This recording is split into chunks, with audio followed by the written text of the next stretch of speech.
E aí pessoal, beleza? Boa tarde a todos. Então, eu me chamo Wilder e para dar continuidade ao trabalho do professor Jadson, né, ao seminário, eu juntamente com a Cláudia e a Juliane Nathalie, vamos dar continuidade com o tema esqueleto, locomoção, biomecânica e flutuabilidade. Então, primeiramente a gente precisa entender, né, a função do esqueleto e a principal função do esqueleto é a proteção dos órgãos vitais do corpo, por exemplo, o cérebro, que é protegido pelo crânio, os pulmões e coração protegidos pelas costelas e externo, que formam a caixa torácica. E também o esqueleto ele tem função de auxiliar na sustentação do equilíbrio do corpo, né? Já pensou a gente sem esqueleto seríamos nada mais nada menos do que um amontoado de pele, né? Então, o esqueleto ele tem essa função de sustentação do equilíbrio do corpo, servindo como apoio para os músculos e permitindo a movimentação do animal quando age em conjunto com as articulações e tendões. Então, temos três tipos de esqueleto.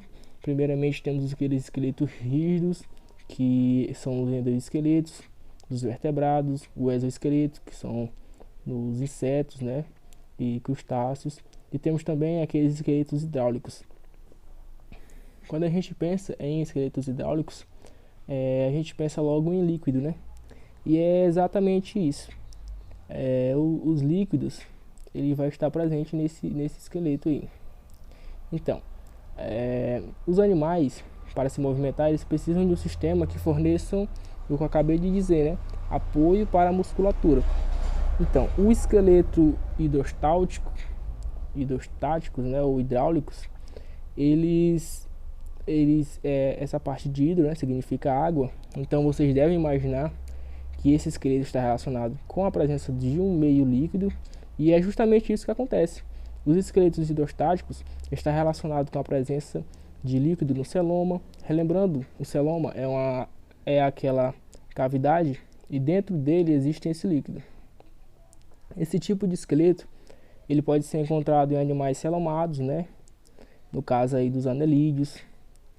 E além desse filo também dos anelídeos, das minhocas, eles podem ser encontrados também em pseudocelomados. E nesse caso, o esqueleto hidrostático tem a mesma função de apoio da musculatura e também de permitir a alteração de formato do corpo do animal. Então, passando aqui. O segundo tipo é o exoesqueleto, que vocês provavelmente já ouviram falar, que ele pode ser de dois tipos. Incompleto, quando não recobre todo o corpo do animal, e muitos moluscos, né, como a gente pode ver aí um exemplo de exoesqueleto incompleto. Muitos moluscos, como o exemplo o caracol, eles apresentam uma concha que recobre parcialmente o seu corpo. E existe também o exoesqueleto completo, que é o mais famoso, que recobre o corpo dos artrópodes, né, como aí o exemplo da cigarra e o da aranha. Aquele exoesqueleto que é o completo, ele é o famoso exoesqueleto de quitina, né, que é um importante polissacarídeo, porque esse recobrimento de quitina no corpo dos artrópodes, ele confere resistência ao corpo desses animais. E o exoesqueleto faz com que o revestimento externo o exoesqueleto faz o revestimento externo desses animais, e durante a muda ou a equidise acaba liberando esse exoesqueleto. Esse exoesqueleto garante a proteção do animal, como eu já falei. Apesar da proteção dos exoesqueletos, existem um fator limitante para o crescimento também. Aqui eu vou passar para um gráfico que está relacionado com o crescimento dos artrópodes. Durante o crescimento do animal, ele precisa liberar esse exoesqueleto, como se esse exoesqueleto fosse uma roupa velha e apertada, né? E só aí que ele vai conseguir crescer. Então, nesse gráfico que eu estou mostrando aí, temos aqui uma linha B, que é relacionada a um animal não artrópode, que tem um crescimento contínuo, né, durante a sua vida. Enquanto o crescimento dos artrópodes, existem picos no crescimento, como a gente pode ver que essa linha aí é a dos artrópodes. Então aí é como se ela fosse uma escadinha. Então cada pico dessa escada é até onde ele consegue crescer. E a partir daí ele tem que fazer a troca, né, desse exoesqueleto de quitina. Tem que fazer a troca, a equidíase. E quando ele faz a equidíase, que ele troca esse exoesqueleto, aí sim que ele vai conseguir crescer, porque o exoesqueleto ele limita o seu crescimento. Então, quando o animal não está na muda, ele não cresce, ele fica ali com aquele crescimento constante. E quando ele consegue fazer essa muda, que ele perde esse exoesqueleto antigo, ele fica mais sujeito à predação. Porque se ele não está com sua proteção, que é o exoesqueleto no caso, ele vai estar mais vulnerável à predação. Então temos aqui também o endoesqueleto, que está na parte interna do organismo, e ele pode ser encontrado nos equinodermos, provavelmente promovendo a sustentação dos animais, e também nos cordados. Além da sustentação, o endoesqueleto ele também é um apoio para a musculatura, como eu falei no início, que ele vai facilitar o movimento desses animais, né? Principalmente dos cordados aí, dos equinodermos também. E a sua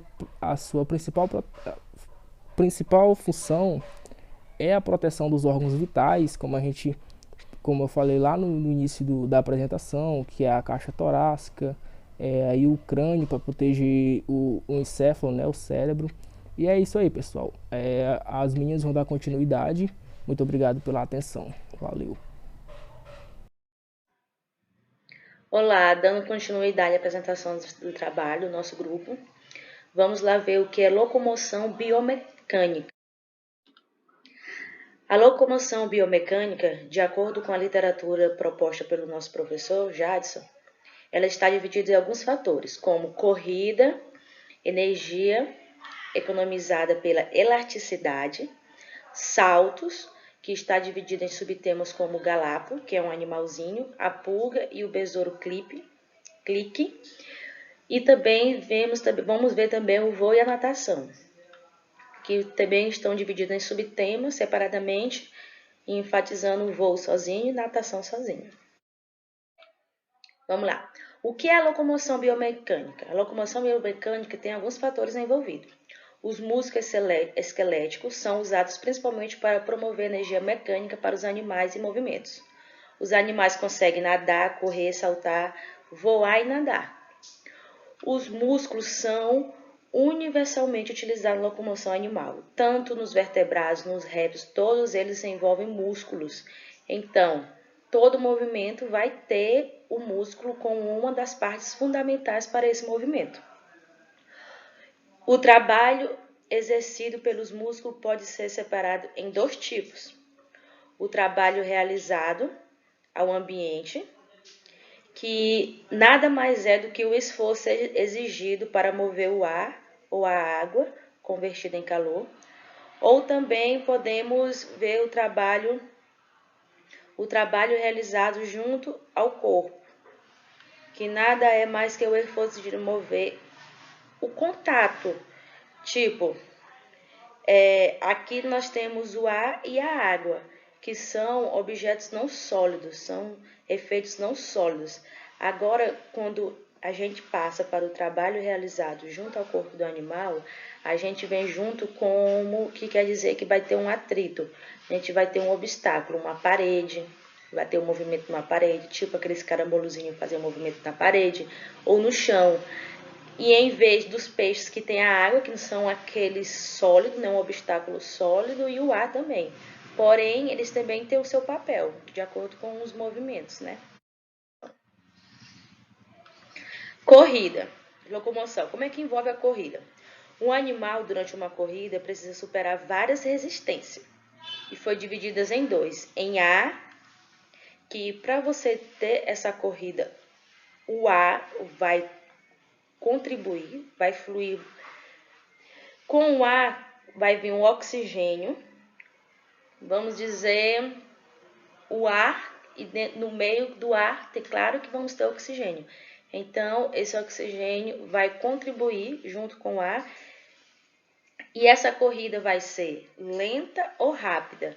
Então, de acordo com, se você está fazendo uma corrida lenta, com certeza você vai fazer menos esforço para essa locomoção, vai gastar menos. E quando é uma corrida rápida, com certeza você vai fazer mais esforço. Quando nós vemos para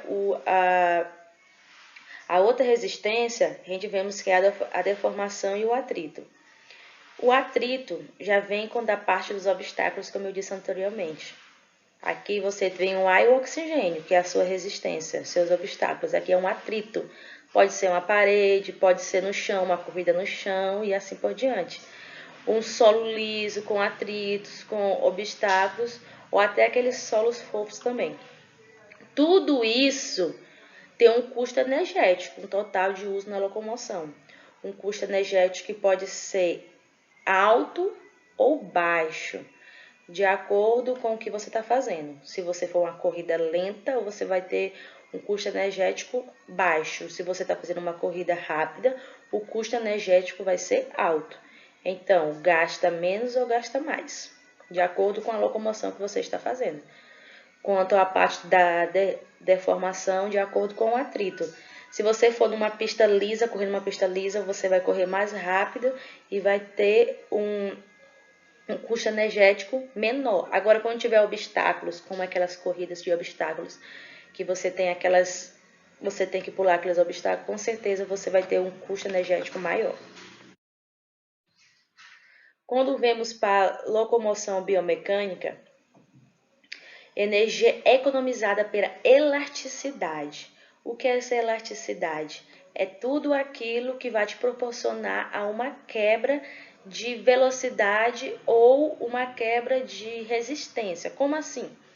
Um dos principais elementos elásticos da locomoção dos vertebrados são os músculos, os tendões que atuam na desaceleração do corpo. É para isso que vai servir a energia economizada. Em vez de tu fazer um único movimento rápido, a elasticidade vai te ajudar a interromper e desacelerar esse movimento. Ah, mas Nathalie, vamos dizer um exemplo. A mola. A mola no dia a dia ela tem esse poder de desacelerar.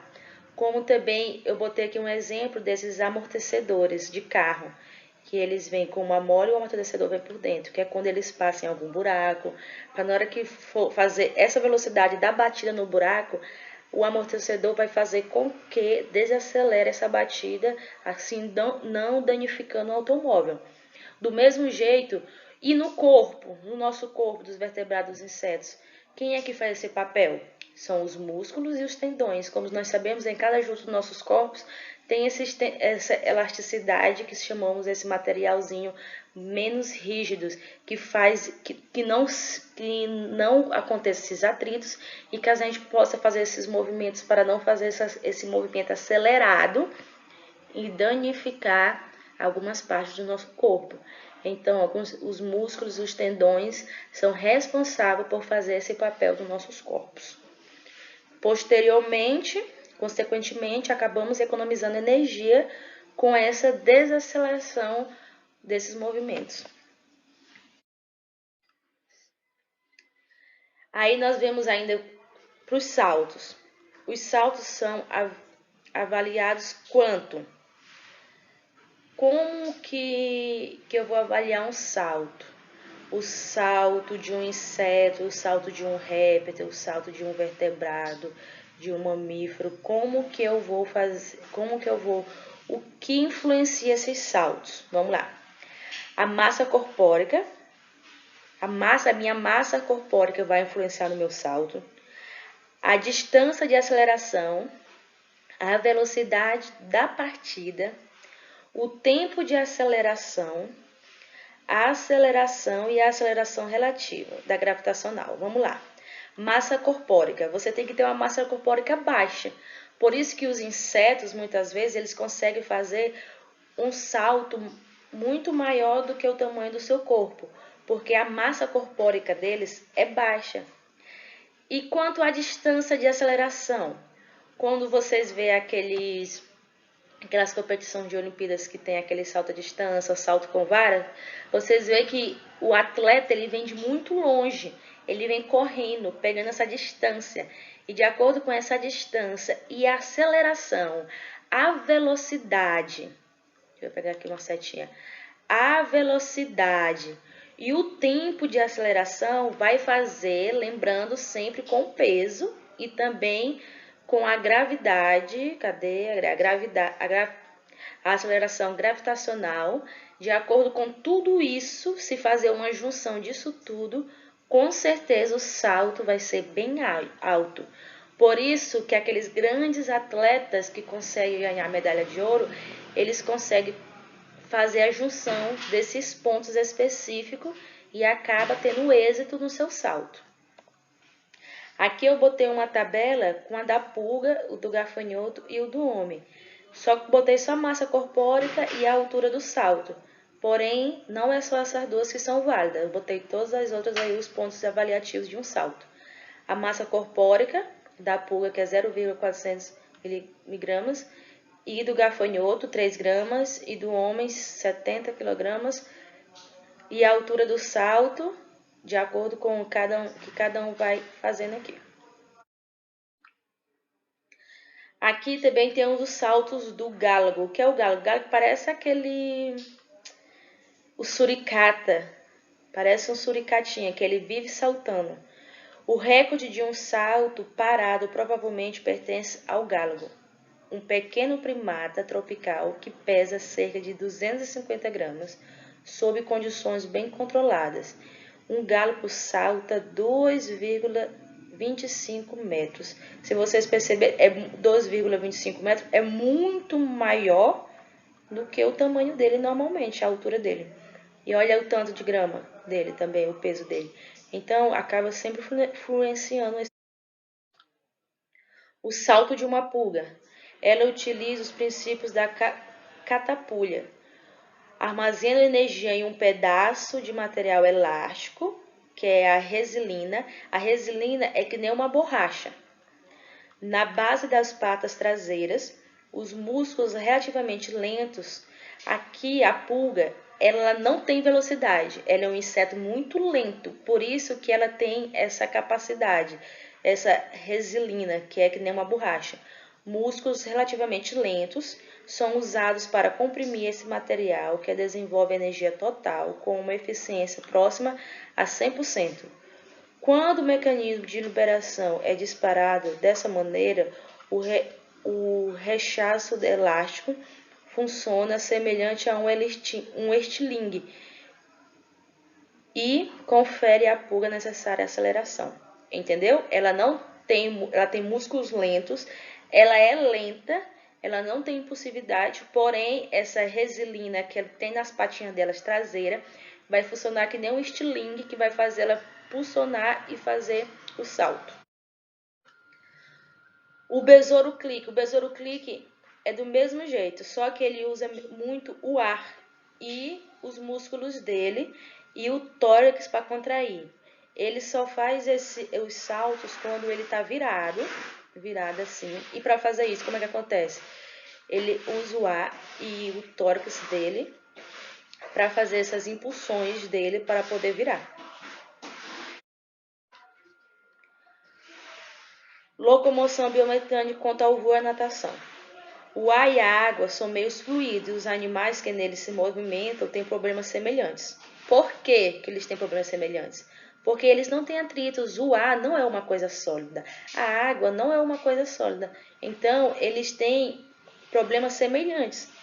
Não há substrato sólido para sustentar seus pesos e as forças necessárias para fazer com que se movimentem. São exercidas contra o meio que virtualmente escapole, ou seja, eles têm que fazer o movimento de acordo com o ar ou de acordo com a água, de acordo com o ambiente que eles estão inseridos. Então, o voo. O tamanho dos animais voadores ativos variam de cerca de 1 gramas e muitos insetos minúsculos de mais de 10 quilos, nas maioria das aves voadoras. A potência necessária para que o animal seja impulsionado no ar durante o voo tem dois componentes, o sorrimento e o impulso. O que é o sorrimento e o impulso? O sorrimento deve equivaler ao peso do animal. Então, esses dois fatores. E o impulso? O impulso deve equivaler ao arrasto aerodinâmico sobre o animal à medida que ele se movimenta pela frente. Ou seja, esses dois estão relacionados. Esse aqui fala sobre o peso do animal e esse aqui sobre a aerodinâmica. Tanto quanto aqui no voo, né? De acordo com o ar, ele tem que fazer uma aerodinâmica das asas para poder se locomover no ar, no voo dele. As aves batem as asas para gerar essa força, com a ajuda dos músculos peitorais. Como nós já vimos, tudo é envolvido com os músculos para fazer essa locomoção. Aqui está um exemplo. Quando ele vai subir, a ave vai subir, ela tem que gerar uma força maior, uma velocidade maior para poder fazer isso. Consequentemente, as asas delas vão ficar mais abertas para fazer essa aerodinâmica. Logo porque ela está contra o ar. Então, essa aerodinâmica tem que ser mais eficaz. Quando ela está subindo, ela fecha as asas. Ó. Por quê? Porque ela já vem a favor do ar. Então, ela não precisa fazer esse esforço todo. Então, todo movimento é de acordo com a aerodinâmica do ar. Olha aqui as asas. As asas na pressão do ar constante é de acordo com a favor do ar, pressão. Então, quanto maior a pressão, maior esforço a ave vai ter que fazer. Quanto menor pressão, que é a favor do ar, menor esforço ela vai ter que fazer. Consequentemente, ela vai fechar as asas. E na natação? Natação não é muito diferente do voo, porque aqui ela vai fazer também o seu papel de acordo com a orientação da água e as aves de acordo com a orientação do ar. Os animais nadam, portanto, aceleram a água na direção oposta, certo? Eles aceleram na direção oposta, do mesmo jeito das aves, eles vão ter que acelerar o maior esforço. A principal diferença entre nadar e voar é que a maior densidade reduz imensamente a potência necessária para a sustentação do corpo. A maioria dos peixes tem a mesma densidade da água. Então, a diferença aqui é que a água tem uma maior densidade do que o ar. O ar, ele vamos dizer que ele vai colocar menos força para um passarinho voar, uma ave voar. Já no mar, ele vai dar mais problemas, vai dar um meio mais problemático para ter a natação. O peixe mais rápido consegue equiparar sua velocidade à de uma ave. Por quê? Vamos dizer que o tubarão que é um dos peixes mais rápidos, ele nunca vai conseguir, olha que um tubarão nada muito rápido, mas ele nunca vai conseguir se comparar a uma ave, porque a ave, a densidade do ar é menor, nem tem densidade, né? Mas é menor e a água é maior, ou seja, não tem como comparar um peixe com uma natação de um peixe com a velocidade de um voo de uma ave, desculpa. Conclusão, é que se tende a apresentar a mesma densidade que a água, e dessa maneira, isso que eu já falei, que é de acordo com a densidade e o ar, que não tem comparação a um peixe muito veloz, que nada muito rápido, com uma ave. Por quê? Porque no ar tem menos fatores do que a água, que a água se diz a densidade, né? E no ar é de acordo com a gravidade, né? Se está contra ou se está a favor. Bem, meu próximo colega vai dar continuidade. Pessoal, nós iremos falar agora sobre a flutuabilidade, mas antes de nós iniciarmos sobre a flutuabilidade, é importante nós entendermos sobre a densidade. Então, o que é a densidade? A densidade é a relação que existe entre a massa e o volume. Então, quando eu tenho um objeto e esse objeto está no meio líquido e esse objeto afunda, isso significa que a densidade do objeto é maior do que a do líquido. E quando o objeto ele boia no líquido, a densidade do objeto é menor do que ao do líquido. E quando o objeto fica no meio, isso significa que a densidade do objeto é igual ao do líquido ou da água. Então, aqui nós temos um exemplo, né, um experimento muito conhecido, eu creio. E aí nós temos na primeira imagem, nós temos a água, o sabão líquido e o óleo. Na segunda imagem já está a água mais o óleo misturados juntos. E é possível observar que eles não se misturaram, né? O óleo, ele flutuou na água. Então, isso significa que a densidade do óleo é menor do que a da água. E por causa disso, ele flutuou. Na terceira imagem, nós já temos a água, o óleo e o detergente. É possível observar que o detergente, ele afundou dentro da água. Ou seja, o detergente tem densidade maior do que a água e por causa disso ele afundou na água, no líquido. Aí na última imagem nós já temos o experimento completo. O óleo flutuando, a água e o sabão e líquido. E por último, né, para ficar bem mais esclarecido, nós trouxemos outro experimento, que no caso aí é a água e o ovo e o sal. Aí, na primeira imagem, nós já temos, eu misturei a água com o sal, tudo misturadinho, coloquei o ovo dentro e o ovo flutuou dentro da água. Então, logo, a densidade do ovo é menor do que a densidade da água. E na segunda imagem, nós já temos aí o ovo e a água, sem nada dentro, só a água. E é possível observar que o ovo afundou, então o ovo tem maior densidade do que a água. Então, eu creio que aí deu para entender, né, a questão da densidade. Agora, nós iremos falar sobre a flutuabilidade. Então, o que é a flutuabilidade? A flutuabilidade é a capacidade que um objeto tem de flutuar em um líquido. Então, quando perguntar por que os animais aquáticos flutuam na água, né? Se um animal que nada, né, ele for mais pesado que a água, sua energia, ele irá gastar toda essa energia para impedir que afunde, que esse animal afunde. Agora, se tiver flutuabilidade neutra, então teria mais energia para se mover. E além disso, o motivo pelos quais os animais aquáticos flutuam na água também pode ser porque alguns organismos, principalmente os menores, eles possuem apêndices que irá reduzir a velocidade desses animais afundarem. E existem alguns grandes animais que irão apresentar outros meios para manter a sua flutuabilidade. E além disso, também tem a bexiga natatória, que os peixes teleósteos têm, que no caso os peixes ósseos, né, tem a bexiga natatória, que irá ajudar eles a se sustentar para que atinjam a flutuabilidade.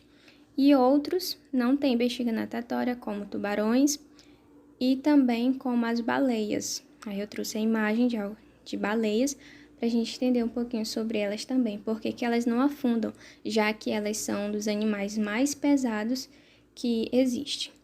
E elas também não apresentam bexiga natatória, mas em contrapartida elas possuem gordura em forma sólida de óleo, que irá ajudar para que elas consigam manter essa flutuabilidade, e também elas têm ossos mais leves, que também vai evitar que fiquem pesadas demais para flutuar. Então, os ossos delas também ajudam para ela manter essa flutuabilidade. E com isso chegamos ao fim do nosso trabalho. Obrigado pela atenção de todos.